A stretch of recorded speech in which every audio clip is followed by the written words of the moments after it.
যে ব্যক্তি 5 জায়গায় দুনিয়াবি কথা বলবে, প্লিজ, যে ব্যক্তি 5 জায়গায় দুনিয়াবি কথা বলবে তার 40 বছরের সওয়াব নষ্ট হয়ে যাবে। আমি আবার স্পষ্ট করছি, who will talk in 5 places about the subject of personal subject, তার 40 বছরের ইবাদতের সওয়াব নষ্ট হয়ে যাবে যাবে যাবে।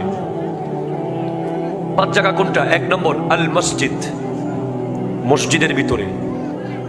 2 নম্বর ফি তিলাওয়াতিল কোরআন, যখন কোরআন তিলাওয়াত চলে ইউ হ্যাভ টু লিসেন,